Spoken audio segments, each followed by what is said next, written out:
Welcome to the Midweek Top-Up. Thanks again to Gord and Matt Taylor and our very special guest making his Racing Rant debut. How did Dodds go? He was really good. Yeah. I tell you what, so on top of the form, they just spotting all these angles from all these weird places. It's funny how the so-called younger blokes, even though they're two old farts themselves, him and the professor or whatever you call him. Owen. Yeah. Owen. They just they have that like they used to show for the first time. Whereas definitely. Not worn down at all. Hang on. Glenn's in makeup, is he? Okay. Hold on. Yeah, what? You asked Gord. Yeah. Anyway, kicking on here with this Kensington card, which obviously has been pretty scratchings affected. All right. So, Gord, Sportsbet used to put the prices up pretty early, and now they've stopped again. Do you know what the heads up is with that? I think they. Well, for me, they used to go up first every once in a while. Now they pretty much wait for somebody else to go up first. Okay, so it's just a change in direction there? Yeah, I think... they're just waiting. Normally they like to see 365 or Tab go up first. I'm listening to Gord. Oh, I can't hear. What did you say, mate? They wait for 365 or Tab. 365 or Tab. Yeah, they're waiting for 365 or Tab. Okay. Thanks, mate. They'll all be waiting for each other soon, the way these corps are going. Yeah, I know that. Well, then we'll be back to old school betting. Then all of a sudden we'll have Eric Conlon with a fucking satchel out wide first up with Digger Lob. Yeah. Great times. Anyway, Peter Todd swaying on the stand. Good man, Peter Todd. This card at Kensington, Glenn, any thoughts? There's a couple of I really, really like on the day at this stage, so I'm excited to see how they parade in that. And I'm suspecting it's down the middle a little bit. What do you guys say? Yeah, I'd agree with that. I never backed into barriers at fucking Kensington. The day they start doing a Canterbury at Kensington on a heavy eight, I'll fucking muzzle. Yeah, well, look, the track will be slow, and I think off the rails is probably the way to look at it. There's two horses in today I really like, and I think they're like $5 morals. Okay, that's exciting to hear at this stage. Race one's a 2-year-old fillies maiden, and interestingly, there is a little bit of money for us, both Escape Artist and La Girl, and Dodd and Gord spent a fair while on this race last night, and they certainly weren't in that direction. Glenn, any first thoughts from you? Well, the first sort of thought was anything out of the 0 to 100 races got none, so I was hard against Escape Artist. Didn't know what to do with La Squibby Girl, but I just went straight to the nice trial at number 4, My Girl Ruby. I was interested in it, and number 11 I think was probably a better trial, but it's got barrier 1. A bit concerned about it, but I was interested in 4. I was also interested in the ruffian that raced down the bottom. Deep Pain, I've said it the whole way along.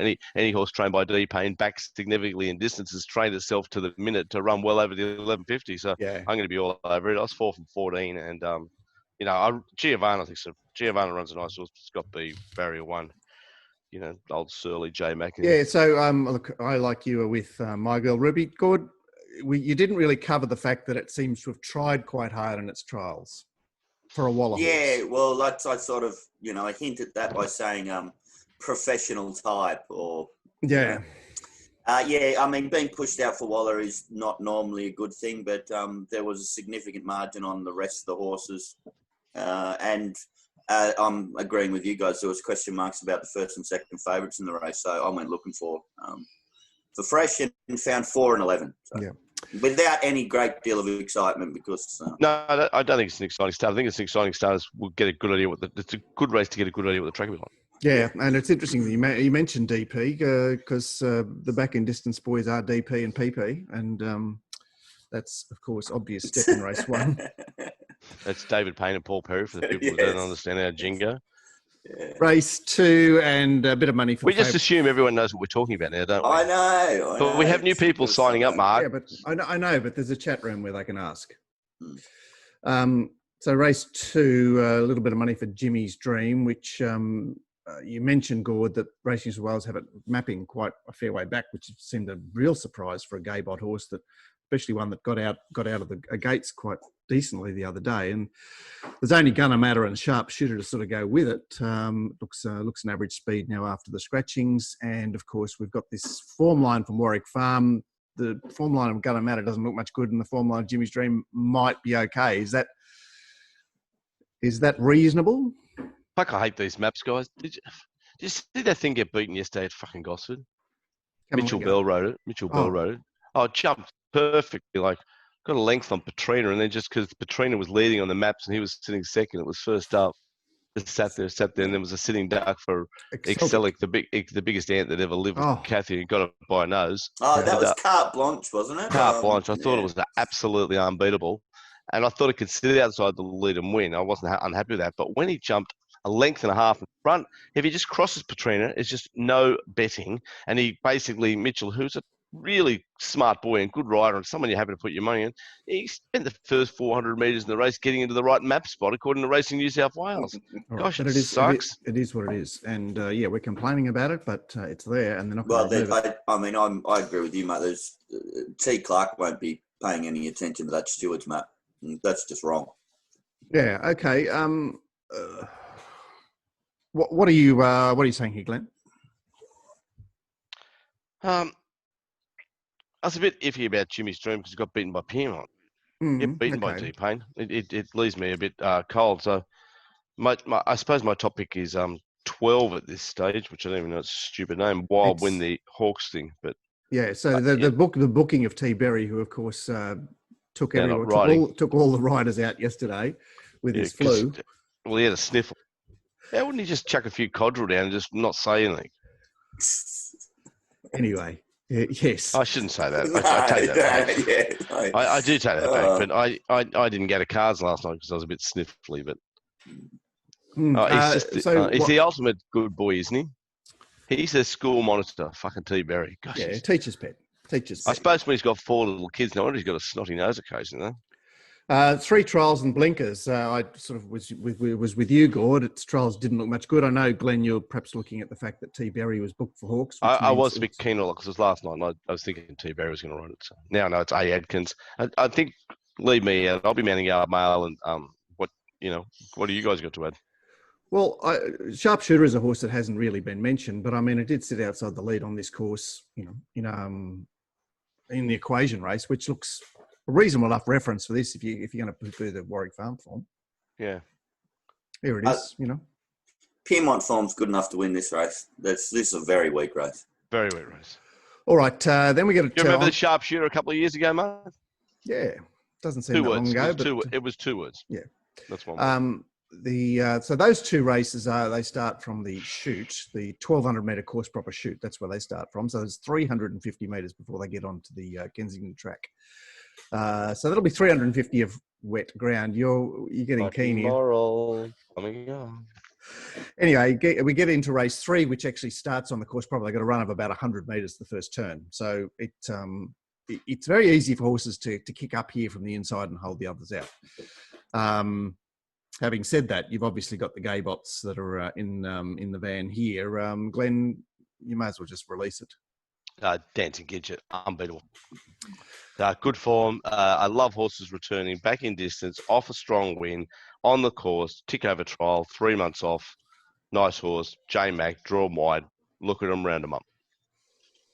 So it's very likeable. Gord, you did mention it last night. Are you there or not? I'll definitely have it on top. But it's got that one key negative of being first up on a heavy track, which means I can't go getting too excited about it. But yet again, another super weak race. That's Dancing Gidget, its best horse by a fair margin. And by race 3, we'll probably work out whether it maps to advantage or not. The only other non-ticket's got the pink colours. Hasn't been a good pink horse since Octagonal, is it? I know. Didn't he find a slow collection, Bob Ingham, and then he bred to them all? It's unbelievable. There's some real hackers. Octagonal, Lonro. None of them. I love that. Well, they're all pretty and they're all hateful types too. Well, isn't it like? Isn't Jerry Harvey just like the worst chooser of breeding going round, but like he takes the cake, doesn't he? There are, a lot of blue and white cross sashes. It's a pink colour since those two champions. There's only been one pink. Was that KENS? Wasn't it a pink? Oh, it was a great horse. Yeah. Catkins won plenty of races. So someone help me out why the country horse is in the market here. It beat a Joe Pride horse that can't walk on debut, and then it got beaten at Canberra at single figures here. I didn't understand that. Yeah, me neither. Duchess Maritza. Mara Eustace slightly raced. Ridiculous price. Grey in the wet. I just keep hearing it all the time on Sky these days. And every time I look up the grey sales by, I just tuck all my papers up in the air and I blow up. I'm gonna start saying it. Just start saying it. It's just the best. Oh yeah, grey in the wet. If you can't beat them in this tipping, just join them. Is there a chance that Larkia, who didn't race on the fence, raced outside the lead at Canterbury, and that's it costs you between 10 to 15 lengths if you're not on the fence. Her trials were good enough to say she could improve. Well, she could be in the finish today. Well, I with the stablemates there should, I think, probably be about the same price. Okay. So obviously, it's a Riddell's choice, boys. It's a Riddell's choice in the heavy. I keep telling you. It's not a heavy track. It's closer to dead, especially at Kensington, and this is the full course. Well, so they've given out heavy 8. All I can do is work on what they gave me out, Mark. Yeah, but I just tweeted I tweeted on Monday. Yeah. At heavy tracks at Rose Hill, they're running 11.5. Okay. Right, and I went and found Weatherfine track heavy middle of June back in 1988. They run 15.5. Okay. I do love how the stewards have looked at this Canterbury track along with all the punters. Like, I just love it. Like, here's Lakia, first run back after 259 days, runs 7th of 7th, beaten 13.2 lengths as like an equal favourite and doesn't have to trial again. And then there's even the best I've ever seen later on in race 5 here, number 8. What about it? Agravano, beaten 37 lengths, 3/5 lame, and doesn't have to trial again. They've just said, if you get beaten 1,000 yards at Canterbury, we understand. Unless you're on the fence. If you're on the fence, you get a trial again. But otherwise, you get the pass. Why are these horses trialing again, Mark? And how could they ever say to anyone in the future, you failed, you could have tried again? I don't. Look, bring up our Gravana. There must be some protocol because they don't always ask them to trial. We shall find out. Race 4 is... Maybe they ask them to trial if their owners are like us. Okay. Hateful people. Our Gravana is the best I've ever seen. Yeah, it is a beauty. It is a beauty. That's in race 5. We're only up to race 4 here, which is the other 1,250-metre race, and a bit of a dog's breakfast. I know that the learned gentlemen on the Tuesday night preview weren't particularly enamoured of this race. Darleb and Temple Run are the morning firmers, and as far as the map is concerned, what do we get left with? We get left with Glyn leading on Dawn Too Good, Above and Beyond trailing, and Temple Run on the speed. It's a pretty unexciting race, Glenn. It's an awful race, Mark. Horse I'm tipping, I could end up making my worst way or best way, depending on how it parades. But I was interested in number 7 here. This is it's had a year off there. Yeah, good. I thought you covered his trials pretty well. This is so on the preview, but he really needed a bit of a hit out, didn't he? If he's going to have 12 months off. Yeah, I wasn't. Well, the trials weren't impressive. What I'm going to say, the trials weren't impressive when you're first up on a heavy track. That's two key negatives. I can't back you. Okay. Could be the best horse in this race by a country mile. It's the only one that I've got a bet. I just see Portelli there at number 1 and Barrier 1. I just go, well, I'm betting against you. There's a starting point. Louise Day riding it as well. I think Darlib's a little bit overrated. I think the interesting horse in the race here is Almeri, but I was tipping 7 from 4. But again, that might be completely different tips later on. Yeah, well, obviously, we'll have a very good handle on the track at this stage, and that will assist because it's a sort of race, Gord, that you're looking for an edge, aren't you? And it doesn't appear obvious at the moment. I wouldn't be investing too much money in this race, even if we do establish some sort of bias, which is advantageous to a particular horse. There's too many question marks in this race. Okay, the 1,800 metres is the staying event on the card, and there's stacks of interest here because, of course, Savinia is backing up off a win PRing last week, but is hard in the market and probably has to be. We've got the 3-year-old who coming out of the 3-year-old race that hasn't produced any form. I speak of Secretly, And Lando Bay went up to Brisbane and got beaten on Saturday. And Money Magic. A particularly hard run, Lando Bay, Brisbane. Okay. I backed it. I saw it was in. I backed it. Bang. I had a bet. But couldn't believe it was $7. Straight into the 3-wide posse the whole way. Go on you, Glenn. Yeah, okay. All right. So it did have an excuse. Fair enough. I once got a suck run back in 1984.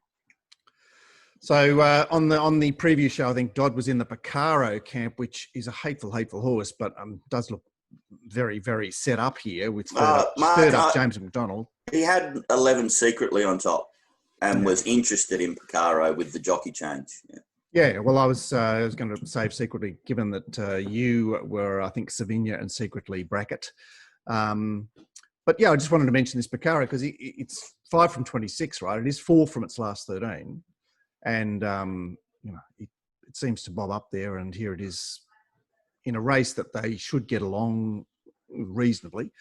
You've got Chocolatier, Chochi, and for want of another horse, Dark Eyes. So, and we've got all these PRs from last start. We've got Lord Gododin and Savinia. And I thought, okay, well, let's just pour everything into secretly. And I don't know, I wasn't that convinced, even though it's got a great chance here. I was 11 on top. I thought it was an easy find. Anything that finished by a gasser you can't have. No, and most of them were on the inside, which was probably the slightly favoured. I was 11 clearly on top, and I can't wait for Agravana to be my best way and watch it win by 37 lengths. Tochi's hard in the market here off 2 all the way Canterbury Night wins, so obviously favoured there. And then the spell resumed at 1400 set outside the lead. It looks a bit too soon, doesn't it? Yeah. Yeah. I'll definitely be looking to back it third up. Yeah, okay. Well, interesting race there, I suppose. And secretly will start very prominently with, Savinia's still got to have some fans. It's only third up here and on a quick back up despite the PR last week. I think Savinia's going to get out to a good price for good to back. I'm going to back both. I've already backed number 11. I think backing 10 late is a good play. I can see $5.50. Yeah, well, I thought $6. I reckon. Yeah. Oh, beautiful. Yeah. Beautiful. Okay. We're just going to be so, look at this PR, and the layers are going to be out, and it's going to get to a price where you go, gee, I couldn't wait to lay this at 3:30, and now I'm going to back it. Back it, yes. One of those. Yeah, because it's not black and white, is it? I mean, you look at the first race one at Gosford yesterday, which was a pretty ordinary team, and that horse Dundee has had a lot of chances, and there it was sliding up the inside there at Wyong, getting a perfect run. And the market knew. T. Sherry. The market knew. They also knew later on the day too with Volpine, didn't they? Yeah. There. Too good, the punters. Well, that's what the game's about, being clever. No wonder there's no bookies. Yeah, but if you're going to play the game, you've got to be clever. So, if you're going to be a bookie, it's no good just standing there. You don't have the fill that you once had that might have, that enables you to clip the ticket. Yeah. That you're giving back to the sharp punter. Yeah. Race 6 is the penultimate and shortest price favourite of the day, Legay Soleil. Now, Glenn, I'm very interested in your thoughts on this favourite because I imagine she'll trade pretty short. Very, very nice horse, Mark, and I can't possibly back it. Good. I haven't got to that stage of the preview yet, so I'm just unaware of exactly where you sit with this horse. It's Dream Team, Matt, and Dodd's Bet of the Day, number 8. There's Legay Soleil. I couldn't back it at that price any time. Is it because of the horse that's sitting next to it 2 starts back at Canberra, the horse that, Glenn, you maintain should have beaten it? Mark, what'd you say? Chief Geronimo. Yeah, well, yeah. It's got. I mean, that if we were pricing it off that Canberra run, I'd have it over 10-1. Yeah, I said I felt Chief Geronimo should have beaten that day, but it just happened on the day that the two had pretty good horses, and this is a good horse as well. But I can't imagine backing. What is it going to fight it for? Yeah. Well, it's 5-4 now. I thought it might start a touch shorter. It's J-Mac. It's lightly raced. It's a 3-year-old filly. It's got the style and it's probably got the right lane as well. So and it's O'Shane's Barrier 12. Yeah. I see Legay Soleil and I'm super keen to bet in the race and I want to find something else. Can't find it. Can't find it. Yeah, I know. I mean, my second pick was Dalmatia Prince. Well, yeah. I mean, he's got 2 good runs on the Kensington track, and he was short of a run the other day to lead that race. So, I can understand some interest, but it's still Michaela Weir. Home grounds off a forever spell. Barn unfenced up at Canterbury. Galahad's Quest was on the fence at Canterbury. Peace of Mind, Gord. It's been kept fresh with a tick-over trial. Yeah, it's one that I went looking for because of stage of prep with the stable and being against the favourite taking up such a large percentage of the market, and really wasn't impressed with that win. It was a bit of PR there, and only get the job done, I think, against Mesa, who's a myth of a horse. So too short at that price. All right. So what about Statuesquely, which is third up here, is back to the midweeks and's got a golden switch? That's got a chance. It's got a chance. Okay. The last, the nightcap fillies and mares, 11.50 and. Oh God! I'm so glad the horn's back. Sally's Day is the firmer here. You're not the first person to say that to me, Gord. There you go, Glenn. It's unbeatable, Sally's Day, isn't it? How's it get beat? Eminently likeable. God, what are we doing with Sally's Day? Number 2, I like. I'm pretty keen on Sally's Day. I love the backing grade. If we were pricing it off its first and second run this preparation, I mean, we'd have it really, really short. Slightly disappointing, but last up, it was in the wrong part of the track, so I'm finding excuses there. There could be another negative there as being forced out this preparation for 32 Ryan, days off, Gord. but that's what I'm giving it the tick for the freshen up. Yeah. Ryan's he's a genius at this. This is a better horse than these horses. This is a 5-4 chance. And I'm going to save on number 4, Echo Gem, who has got for 2 form as well. Yeah, 2 wins at Canterbury, unfortunately, but I don't know. Oh, it's a myth of a horse. There's horses in this market. I meditate's found greyhounded around the rails twice at Canterbury. I can't see single figures in it. So Wicked. No, there's been a little bit of money for it, and I'm not getting that at all. I suppose they're thinking wet track, and it's only had one run back from a long spell, and it's slightly raced. Richard Nutjob, leave me out. Yeah. All right, well, that's a top up. This is city grade, you know. He's a very nice man. He can throw a gorgeous daughter, but leave me out back in here. Where's she got to, Claire Nutman? Oh, she's married to young Chad, and I think she does home duties, and he drives race meetings with him. Well, she used to before the COVID. Right. And I think she does a bit of work in the stables at Hawkes somewhere. Right, I think okay. she's, Chad Levy you're talking about, eh? Yeah, they got married. I think I'd say she has a particularly nice life. And okay. I've seen her at the races a couple of times. She even spoke to me, so I was all excited.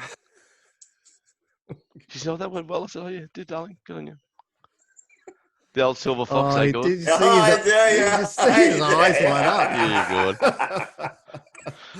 All right, well, that's a good little top-up of Kenzo today. Stand by for the Mounting Yard Mail. Everyone's already got my set, so they can...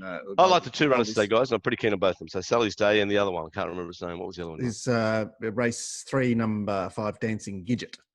And Gord... Pink colours and then Sally. Oh, no. Pink colours and then blue and white. Jerry Harvey's colours, I didn't realise. Oh, no. What a double. 2 great breeders, yeah. And how do you recap yours, Gord? Oh, no, I'll just play it by ear, Mark. I'm a little bit worried about the track. So. Yeah, look out in the chat room there for any updates. It's a good place to keep an eye on things. So anyone that doesn't have an account with D-Dwyer, well, you get your rant sub paid. So in fact, if you, that's right, you get 4 weeks of rant paid. Should you put $500 in an account with D-Dwyer, and obviously any multiple 500 will get you multiple months. And sounds fair to me. There's a link on the top of our webpage, like a ticker tape or a ribbon that just click on and that'll sort you out. Other than that, we will see you back here on Friday morning for a look at Randwick, which of course will be wet because we had half an inch of rain on Monday, and that'll keep it nice and damp. But anyway, that's what we've got to look forward to. And good luck, punters. And Gord, I'll ring you hopefully about 12:40. Yeah, hopefully they get them out early. They've been parading a bit later lately, guys, and my apologies, but I get them out as quick as I can, I promise you. All right, and those of you with the app, get the Mounting Yard Mail about at least 30 seconds before the SMS if you're still on the SMS. So I'd advise you to get the app to get the earliest Mounting Yard Mail. Good point. All right, okay, see you Friday, and good luck today.